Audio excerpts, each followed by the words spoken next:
تلاوت کی ہوئی آیت سورہ کہف 15. تو پہلا میرا اصول سن لو، لا تسألنی عن شیء.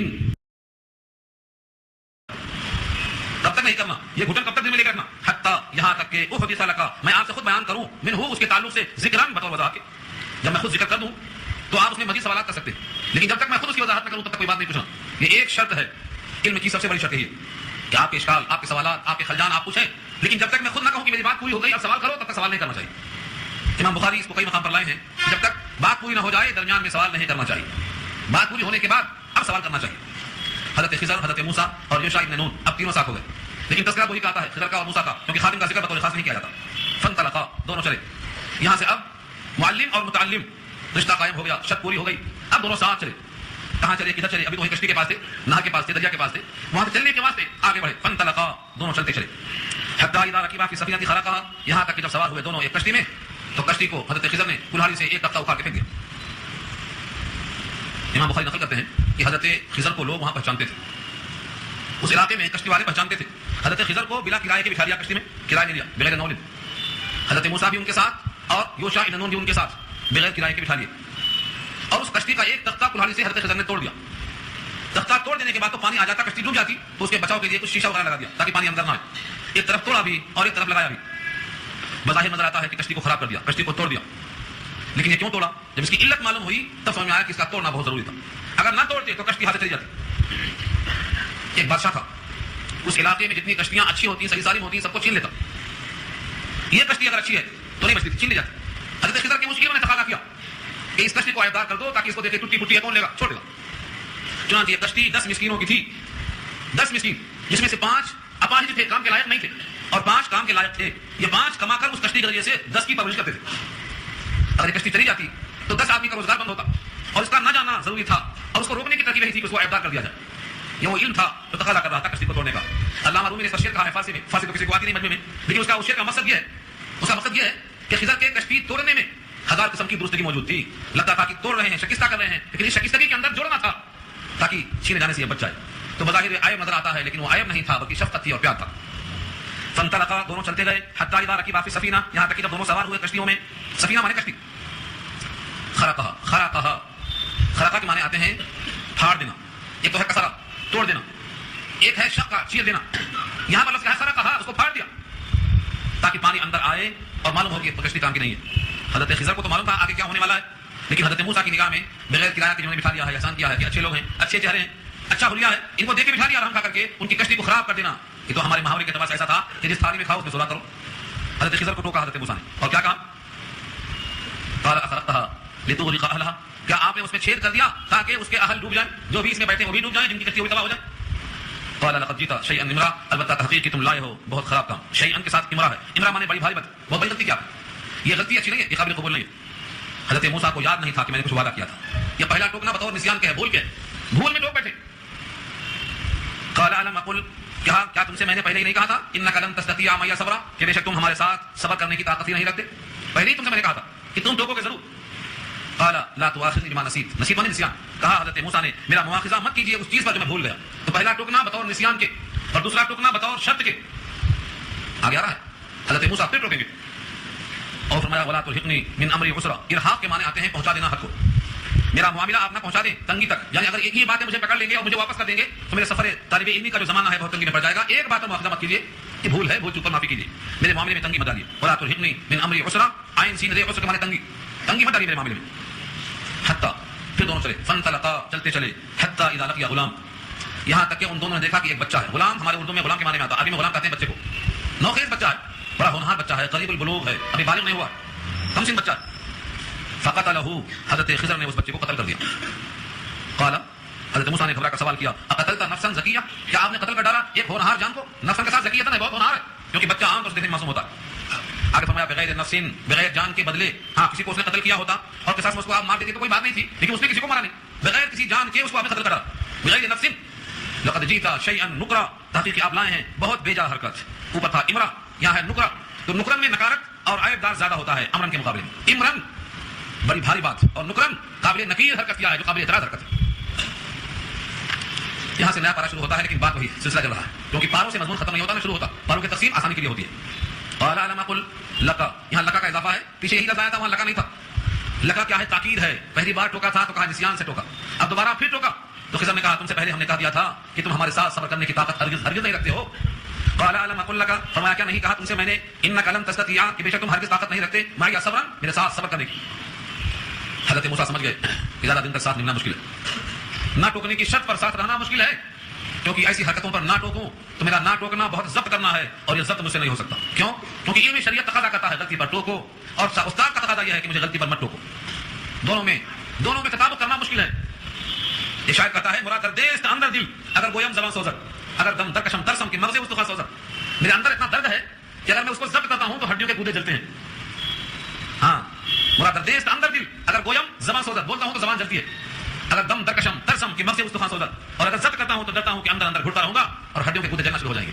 اس لیے اب ساتھ رہنا مشکل ہے. مگر یہ آخری بار بطور شرط کے کہا حضرت موسیٰ نے، قال ان سألتك عن شيء بعدها، اگر اس کے بعد میں نے کوئی سوال آپ سے کیا فلا تصاحبنی، تو مصاحبت سے الگ کر دینا. پہلا نسیان تھا، اور دوسرا بطور شرط کے تھا، اور تیسرا بطور فراق کے تھا. اب جدا ہو جاؤ. تیسرا سوال پھر کر بیٹھے. قد بلغت من لدنی عذرا، تحقیق آپ پہنچ گئے ہیں میری طرف سے عذر کی انتہا کو، یعنی جتنا مجھے ضبط کرنا تھا میں کر لیا، اور جتنا آپ نے برداشت کرنا تھا ہماری شرطوں کو توڑنے کی وہ بھی آپ نے برداشت کر لیا. اب دونوں کے پاس مزید تحمل نہیں ہے، یعنی اب دونوں کی مفارقت کا وقت آ چکا. فانطلقا، دونوں چلے. حتى إذا أتيا أهل قرية استطعما أهلها فأبوا أن يضيفوهما فوجدا فيها جدارا يريد أن ينقض فأقامه. یہاں تک کہ دونوں پہنچے. اتیا آئے، اتیا کی کیا کے معنی آنا، دونوں آئے. اہل قریہ، ایک گاؤں والوں کے پاس. گاؤں کہتے ہیں چاہے وہ چھوٹا سا شہر بھی ہو، قریہ مطلب استعمال ہوتا ہے گاؤں کو بھی شہر کو بھی. خود مکے کا نام ام القریٰ ہے جو کہ شہر ہے، کیونکہ اول شہر ہے. تو قریہ ایک گاؤں والوں کے پاس گزر ہوا. استطعما اہلها، وہاں کے لوگوں سے کھانا طلب کیا. استطعام کے معنی کھانا طلب کرنا بطور مہمان کے، مہمان نوازی کے. جب کوئی آدمی آتا ہے مسافر ہو، چاہے وہ آپ سے علم والا ہو یا نہ ہو، آپ کے شہر میں آیا ہے تو حق بنتا ہے اس کی ضیافت کا. اب تو لوگ اس بات کو بھول ہی گئے. چچا ہے، ماموں ہے، خالہ ہے، داماد ہے، تب تو حق سمجھتے ہیں. اجنبی مسافر ہے تو کوئی حق نہیں سمجھتے. لیکن یہاں خضر پورے گاؤں والوں سے اپنا حق ضیافت طلب کرتے ہیں. استطعما، کھانا طلب کیا، حق ضیافت. اور حق ضیافت واجب ہے، یاد رکھ لو. نبی صلی اللہ علیہ وسلم کا اعلان ہے من کان یؤمن باللہ فلیکرم ضیفہ، جو ایمان رکھتا ہو اللہ پر، یوم آخرت پر، اپنے مہمان کا اکرام کرے، اس پر لازم ہے. ابراہیم کے پاس فرشتے آئے تھے، بشکل مرد آئے تھے. ابراہیم نے نہیں پہچانا کون لوگ ہیں، مگر بچڑا ان کا سامنے پیش کر دیا. جب انہوں نے کھانا نہیں کھایا تو ان کو ڈر لگا کہ شاید کوئی دشمن کے لوگ ہوں، کھانا نہیں کھا رہے ہیں، کھانا کھانے سے دوست ہو جائیں گے. پہچاننے کا ذکر ہے، وہاں پہچانا نہیں کون لوگ ہیں، لیکن کھانا پیش کیا. تو اصول یہ ہے کہ چاہے کوئی پہچان والا ہو یا نہ پہچان والا ہو، آپ کے دروازے پہ آیا ہے تو آپ کا مہمان ہے، ضیافت کرنا لازم ہے. استطعما اہلھا، حق ضیافت چاہا خضر نے اور موسیٰ نے. کس سے؟ اہلھا، ان گاؤں والوں سے. وہاں ہوٹل نہیں تھی کہ چلو کھانا ہوٹل میں کھا لیں گے. گاؤں والے کھانا نہ کھلائے تو کہاں جائیں گے. اب گاؤں میں کوئی ہوٹل نہیں، کوئی سرائے کھانا نہیں، مسافر کھانا نہیں، کوئی پکانے کی جگہ نہیں، بھوکے سونا پڑتا. اسی وجہ سے ضیافت واجب ہے. یہ قصہ پیچھے بھی آ چکا ہے. ابو سعید خدری اس کے ذمہ دار تھے. ایک گاؤں میں گئے، وہاں کے لوگوں نے کھانا نہیں کھلایا. یہ صحابہ کا واقعہ ہے، بخاری میں گزر چکا ہے. وہاں کے لوگوں نے کھانا نہیں کھلایا. اللہ نے کھلوانے کا انتظام یہ کیا کہ وہاں کے سردار کو بچھو نے کاٹ لیا یا پھر کسی اور جانور نے کاٹ لیا. اب تڑپ رہا، کوئی علاج کار نہیں ہوا. لوگوں نے کہا یہ اللہ والے آئے ہیں، دیکھو ذرا ان کو ہے کرنے والا. ابو سعید خدری کہا کہ ہاں ہمارے پاس ہے علاج، لیکن تم نے حق ادا نہیں کیا ضیافت کا. ہم بھی اپنا ہاتھ چھپا کے رکھیں گے. پہلے شرط لگاؤ، مہماندانہ مقرر کرو، پھر ہماری پھوک استعمال ہوگی. 30 بکریاں طے کیا.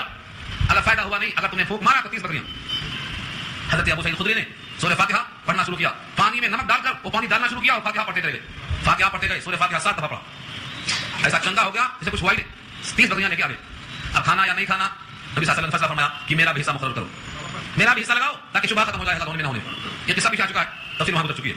تو دیکھو حق ضیافت وہاں بھی ہے، نہیں دیا تو ایسا وصول کیا. وہی بات یہاں بھی ہے. حضرت خضر نے کھانا طلب کیا، پوری قوم نے کھانا کھلانے سے انکار کیا. فابوا، انکار کیا لوگوں نے، ان یغیفوہما، کہ ان دونوں کی ضیافت کریں. انکار کر دیا. قوم نے اپنا کام تو نہیں کیا، لیکن خضر نے اپنا کام کیا. وہ کیا کام تھا؟ فوجدا فیہا جدارا، پایا ان دونوں نے اس گاؤں میں ایک دیوار، جدار کہتے ہیں دیوار کو. یرید ان ينقض، وہ دیوار گرنا چاہتی تھی. یریدو مانے چاہتی تھی، ان ينقض، کہ وہ گر جائے، یعنی دیوار مائل تھی گرنے کی طرف، یہ مطلب ہے. فاقامہ، حضرت خضر نے اس کو سیدھا کر دیا. دیوار سیدھا کرنا کیا وہ نو پلک ہے، بال قطع دیا؟ دیوار سیدھی کرنا کس کو بولتے؟ دیوار کو گرانا، دیوار کے لیے گارا اینٹا سیمنٹ لگانا پھر سیدھی کرنا. یہاں کیا لفظ ہے؟ فاقامہ، فا مانے فوراً سیدھی کر دیا. ہاتھ لگایا سیدھی ہو گئی. لکھا ہے بطور معجزے کے حضرت خضر نے ہاتھ لگایا، اشارہ کیا، سیدھی ہو گئی. لیکن جو پھونک جھاڑ کرنے والے ہیں وہ بولتے ہیں دیکھو یہاں حضرت خضر نے جو ہاتھ لگایا یہ در حقیقت پھونک مارا اور سیدھی ہو گئی. پھونکنے کا ذکر نہیں ہے. ہر شاعر لکھتا ہے اپنے ہاتھوں کے اشاروں سے سیدھا کیا بطور معجزے کے. دیوار سیدھی ہو گئی. حضرت موسیٰ علیہ السلام نے دیکھا کہ دیوار سیدھی کر دیا اور اس سے کچھ محنتانہ طلب نہیں کیا. انہوں نے کھانا نہیں کھلایا، بھوک لگ رہی ہے، انہوں نے اپنا فرض نہیں پورا کیا. سوال کر دیا حضرت موسیٰ نے. قال، فرمایا لو شئت، اگر آپ چاہتے، لاتخذت علیہ اجرا، تو اس پر آپ اجر یعنی اجرت اور محنتانہ وصول کر سکتے تھے کہ بھائی کم سے کم تم نے کھانا تو نہیں کھلایا، محنتانہ دو.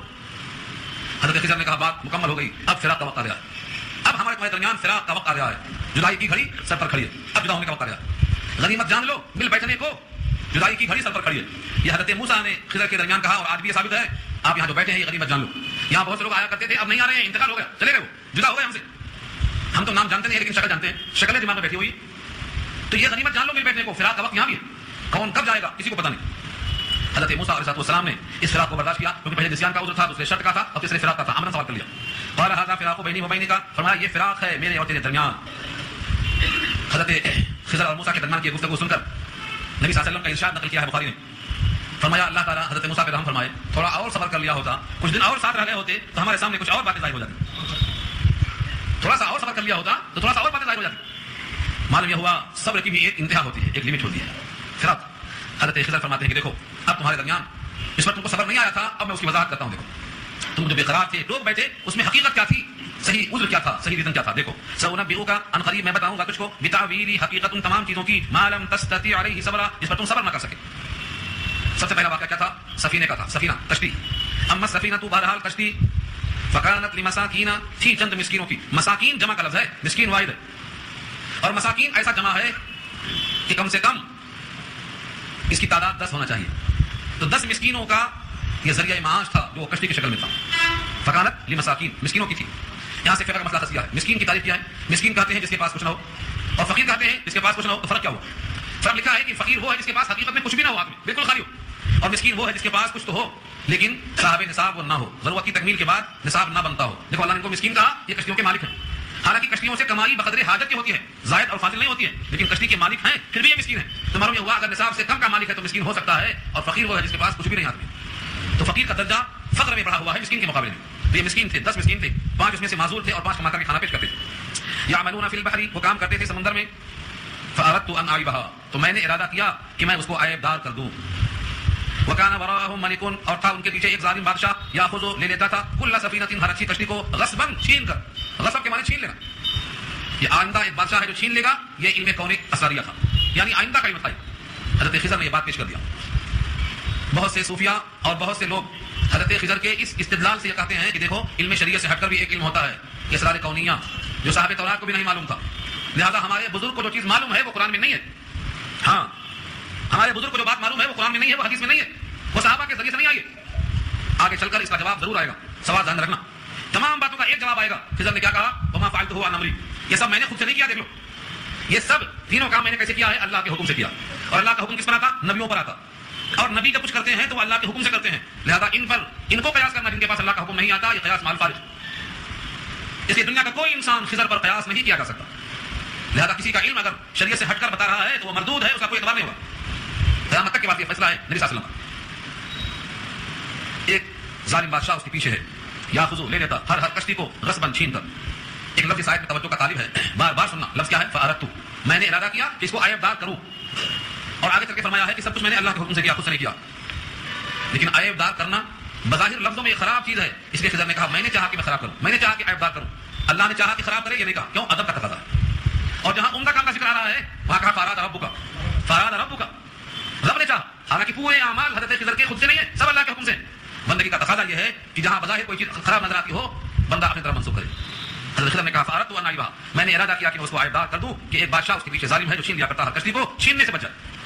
واما الغلام، اور بہرحال لڑکا، فکان ابواہ مؤمنین، تھے اس کے ماں باپ مومنین نیک تھے، مومن کی تسنیہ ہے مومنان، اور نسب کی حالت میں آ گیا مومنین، بہرحال وہ لڑکا جو غلام تھا اس کے ماں باپ ایماندار تھے، مومن تھے۔ فخشینا، ہم کو اندیشہ ہوا، فخشینا، ہم کو خشیت ہوئی، ہم کو اندیشہ ہوا، ان یلحقہما، کہ وہ دونوں سرکشی کریں، دونوں طغیان و کفر، طغیان کے معنی سرکشی اور کفر معنی کفر، ہمیں خطرہ یہ ہوا کہ یہ دونوں زیادتی کریں اپنے ماں باپ پر، اور ماں باپ اپنے بیٹے کی محبت میں بجائے انکار کرنے کے سرکشی کو اور کفر کو قبول کر لیں۔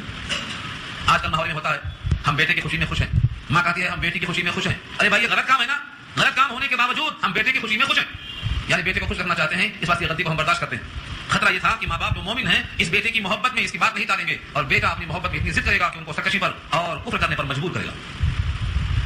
یہاں پر کئی اشکالات ہیں، بہت طویل کلام رہا، لیکن باتیں میں اتنی کہنا چاہتا ہوں جتنا ہر ایک کو سمجھ میں آئے۔ تفصیل چاہیے تو ابن کثیر کو اور معرفت القرآن کو یہاں پڑھ لیجیے۔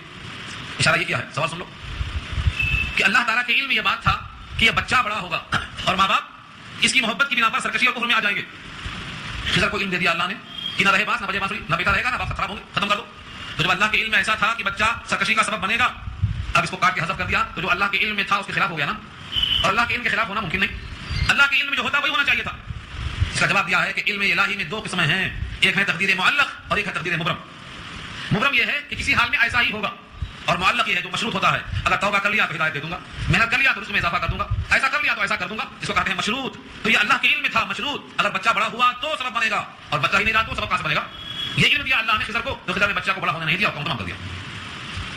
تو علم الہی میں دو قسمیں ہیں، ایک علم مبرم اور ایک معلق۔ چنانچہ جو کہا گیا ہے جو چاہتا ہے کہ میری عمر میں اضافہ ہو صلہ رحمی کرے، تو کیا مطلب؟ صلہ رحمی کرنے سے اس کی عمر میں برکت ہوتی ہے، کم عمر میں زیادہ کام کر بیٹھتا ہے۔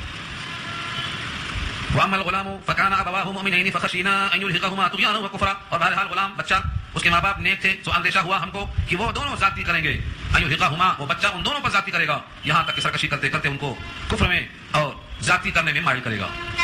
أَن يُرْهِقَهُمَا، ارہاق کے معنی آتے ہیں مؤخر کرنا، یعنی اپنے باپ پر زیادتی کرے گا، ماں پر زیادتی کرے گا کہ وہ دونوں کے دونوں کفر میں پڑ جائیں اور سرکشی میں پڑ جائیں۔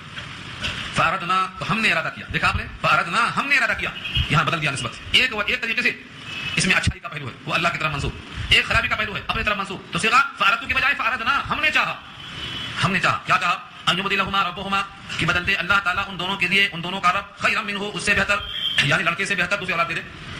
فَأَرَدْنَا کیوں لائے؟ کیونکہ یہاں قتل کرنا بھی ہے، اولاد دینا بھی ہے، اولاد کا بدل کے ملنا اللہ کی رحمت ہے، اور بچے کو قتل کرنا بظاہر معیوب ہے، تو ہم نے چاہا اور رب نے چاہا، دونوں مشترک کیا یہاں پر۔ فَأَرَدْنَا أَن يُبْدِلَهُمَا رَبُّهُمَا خَيْرًا مِنْهُ، پھر ہم نے چاہا کہ تبدیل کر دے ان کے لیے ان کا رب بہتر اولاد اس کے مقابلے میں، زکاتن، زکات کہتے ہیں صاف ستھری، زکات کی رقم کو زکات اس واسطے کہتے ہیں کہ بقیہ مال صاف ستھرا ہو جاتا، دل میں جو ایمان ہے مزکا ہو جاتا، اس لیے زکات کو زکات کہا جاتا ہے، تو یہاں ہے زکات مانے صاف ستھرا، وَأَقْرَبَ رُحْمًا، اور زیادہ قریب ہے محبت اور رحمت کے اعتبار سے، چنانچہ بعض روایتوں میں ہے کہ لڑکی پیدا ہوئی اس لڑکے کے بجائے، اور وہ لڑکی سے جو نسب نامہ چلا ہے، تفصیل دیکھو آپ، کئی نبی پیدا ہوئے اور اس میں کئی لوگوں کو فائدہ پہنچا، تو ایسی اولاد سے وہ اولاد جس سے سلسلہ خیر کا پھیل جائے وہ بہتر ہوگی۔ وَأَمَّا الْجِدَارُ، اور بہرحال دیوار، فَكَانَ لِغُلَامَيْنِ يَتِيمَيْنِ فِي الْمَدِينَةِ، بہرحال وہ دیوار تھی دو یتیم بچوں کی، لِغُلَامَيْنِ یتیمین، غلام کی تسنیہ ہے، غلامان، لام کی بنا پر غلامین ہو گیا، اس کی صفت بھی یتیمین ہے، دو یتیم بچوں کی تھی وہ دیوار، فی المدینہ، شہر میں، وَكَانَ تَحْتَهُ كَنْزٌ، اور اس دیوار کے نیچے خزانہ تھا۔ پہلے زمانے میں لوگ دیوار کے نیچے خزانہ رکھتے تھے، کیوں رکھتے تھے؟ جس کو پہنچانا ہے وہ ابھی خزانے کو جانتا نہیں ہے یا پیدا نہیں ہوا ہے، بعد میں جب بڑا ہوگا اور خزانے کو سنبھالنے کے لائق ہوگا تو دیوار کو نکال کر خزانہ حاصل کر لے گا، کم سے کم محفوظ تو رہے گا۔ ہندوستان میں بھی جب انگریزوں نے مسلمانوں کو تہس نہس کیا تو اکابر نے دیکھا کہ سینکڑوں نہیں ہزاروں علماء کو پھانسی دی گئی اور ہندوستان سے علم ختم ہو جائے گا، تو علماء ہند نے ہر گاؤں میں مدرسے قائم کیے کہ وہ مدرسوں کی بنیادوں میں علم کو دفن کیا ہے۔ آج جو آپ کے سامنے علم کی محفلیں ہیں اسی دیوار کے نیچے خزانے کی شکل میں نکل رہی ہیں۔ اگر علماء ہند نے مدرسے عربیہ قائم نہ کیا ہوتے تو آج آپ کو اہل حق نظر نہیں آتے، یہ سازش تھی ان کو ناکام کر دیا، یتیموں کا خزانہ تھا دیوار کے نیچے، وہ خزانہ بچے بڑے ہو کر حاصل کر لیں، اس نیت سے خضر نے وہ دیوار سیدھی کر دیا، ابھی نہیں گرنا، جب وقت آئے گا جب گرے، کیونکہ ابھی گر جائے گی تو ہو سکتا ہے وہاں کے لوگ چھوٹے ہوں یا بچے بے خبر ہوں یا شہر سے باہر ہوں یا کیا اسباب سے نہیں معلوم۔ وَكَانَ تَحْتَهُ كَنْزٌ لَهُمَا، اور تھا اس دیوار کے نیچے مدفون خزانہ ان دونوں کا بطور میراث۔ وَكَانَ أَبُوهُمَا صَالِحًا، اور تھے ان دونوں یتیم بچوں کے باپ صالح، نیک تھے۔ لوگ کہتے ہیں باپ نیک تھا تو تمہیں کیا فائدہ؟ دیکھو فائدہ یہاں ہو رہا ہے، ہاں خالی نسب نامہ نہیں کام آتا، اگر باپ صالح ہے تو اس کی صالحیت بیٹے میں منتقل ہوتی۔ اللہ نے خیال کیا یتیم بچوں کا، کیوں خیال کیا؟ کیونکہ ان دونوں کا باپ صالح تھا، اور صالح کا مطلب خدا کے حکم کا پابند تھا، تو زکات بھی دیا کرتا ہوگا، اور اس مال کی زکات نکل جائے اسے ضائع کرنے سے اللہ بچاتے ہیں، تو دیوار کے نیچے خزانہ محفوظ رہے اور جب بچے بڑے ہو جائیں تو ان کو حاصل ہو جائے۔ فاراد ربک، دیکھو صیغہ بدلا، فاراد تو میں نے چاہا، فاراد ربک بدل گیا، کیونکہ یہاں خزانے کو چھپانے میں صرف ایک ہی پہلو ہے رحمت کا، تو تیرے رب نے چاہا ان یبلغا اشدہما، کہ وہ دونوں پہنچے اپنے شباب کو، اشدہما کے معنی اپنے عمر کے شباب کو پہنچے، کم سے کم شباب کی عمر کو 25 سال بتایا، یعنی عقلی اعتبار سے، اور نبوت کے واسطے یہ عمر 40 سال ہے، تو 40 سال اور 25 سال دونوں کو یہاں ملتے ہیں۔ وَيَسْتَخْرِجَا كَنْزَهُمَا، اور نکالے وہ دونوں اپنا خزانہ، یہ سب کیا ہے؟ رحمۃ من ربک، آپ کے رب کی رحمت ہے، یہ آپ کے رب کی رحمت ہے۔ حضرت خضر نے یہ سب سنا کر بتا دیا کہ تینوں مقام پر رب کی رحمت ہے، جہاں صرف رحمت ہے فاراد ربک کا، جہاں ایک پہلو رحمت کا ہے اور ایک پہلو خطرناک ہے تو فارادنا، اور جہاں صرف عیب کا اظہار ہے وہاں فارد تو، یہ ادب سکھلایا ہے۔ ہمیشہ لوگ اپنے آپ کو سمجھتے ہیں کہ میں بری ہوں، کبھی اپنی غلطی کا اعتراف نہیں کرتے، لیکن خضر نے واضح کر دیا کہ آدمی کو ہمیشہ اپنی غلطیوں کو منسوب کرنے میں آپ محسوس نہیں ہونا چاہیے، بلکہ اللہ کی جناب میں دعا کرتے رہنا چاہیے۔ یہ صاف سنا کر خضر نے جواب دیا وما فعلته عن امری، اور جو کچھ بھی میں نے کیا ہے یہ خود سے نہیں کیا، ما فعلته، نہیں کیا میں نے یہ سب اپنے حکم سے۔ پھر کس کے حکم سے کیا؟ ظاہر یہ ہے کہ اس کا جواب واضح ہے کہ اللہ کے حکم سے کیا ہے، کیونکہ پیچھے آ چکا ہے فاراد ربک، رب نے حکم دیا۔ اس سے معلوم ہوا جمہور کے نزدیک حضرت خضر نبی تھے، لیکن بہرحال حضرت موسیٰ کے مقابلے میں جب تقابل کیا جائے گا، کیونکہ کسی کو حق تقابل کرنے کا انبیاء کے درمیان اللہ نے کہا ہے تلک الرسل فضلنا بعضهم على بعض، ہم نے فضیلت دی ہے ان کو، آپ تولنے والے نہیں ہیں، لیکن بظاہر اگر دیکھا جائے تو حضرت خضر کے مقابلے میں موسیٰ کی فضیلت بہت زیادہ، کیونکہ حضرت موسیٰ صاحب تورات ہیں، کتاب دی گئی، خضر کو کوئی کتاب نہیں دی گئی، حضرت موسیٰ کو امت دی گئی، خضر کو کوئی امت نہیں دی گئی، حضرت موسیٰ کی ملاقات جو عرش پہ ہوئی نبی صلی اللہ علیہ وسلم سے، تو حضرت موسیٰ عرش میں رو رہے تھے اور فرما رہے تھے کہ مجھے نوجوان پہ رشک آیا کہ اس کی امت میری امت سے زیادہ ہوگی روز محشر میں. تو ان کئی وجوہات سے دیکھا جائے تو خضر بہرحال نبی ہیں، لیکن درجہ حضرت موسیٰ کا بڑھا ہوا ہے. پھر بھی علم کی طرف اللہ نے بھیجا کیونکہ دونوں کا علم الگ الگ تھا. کیسا علم تھا الگ الگ؟ یہ واقعہ پیچھے آ چکا. حضرت خضر نے موسیٰ کو خطاب کیا سفر کے دوران جب کشتی میں سوار تھے. ایک چڑیا آئی، اسی کشتی پر سوار ہو کر چونچ میں پانی لیا. حضرت خضر نے موسیٰ سے مخاطب ہو کر فرمایا کہ دیکھو سمندر سے چڑیا نے پانی چونچ میں لیا، جتنا پانی سمندر سے کم کیا چڑیا نے، اے موسیٰ میرے اور تیرے دونوں کے علم نے اللہ کے علم سے اتنا بھی کم نہیں کیا، اتنا بھی کم نہیں کیا. تم کو اللہ نے علم دیا ہے علم شریعت جو میرے پاس نہیں، اور میرے پاس علم کونیہ ہے جو تمہارے پاس نہیں، لیکن دونوں کا علم اللہ کے علم کے سامنے ایسا ہے بلکہ اتنا بھی کم نہیں ہے جتنا چڑیا کی چونچ کا پانی سمندر کے مقابلے میں کم. لہذا اس سے بات معلوم ہوئی ساری کائنات کا علم سمیٹ دیا جائے تو وما اوتیتم من العلم الا قلیلا، تمہیں تھوڑا سا علم دیا ہے، تمہارے علم کے مقابلے میں اللہ کا علم محیط ہے، تم اپنے علم پر فیصلہ نہ کرو، اللہ کے علم کی اتباع کرو. یہ کہا کر حضرت خضر نے پیش کر دیا ذالک تأویل ما لم تستطع علیہ صبرا. ما لم تستطع پیچھے اور ما لم تستطع یہاں فرق کیا لکھا ہے؟ تھوڑا سا علمی بحث ہے. ما لم تستطع گزرے ہوئے احوال پر جس پر تم صبر نہ کر سکے، وہ تعویل ان باتوں کی حقیقت ہے جو میں نے بیان کر دیا. یہ تینوں کاموں میں تینوں کی حکمت تھی، اس لیے بظاہر خراب نظر آیا، حقیقت میں عمدہ کام تھا.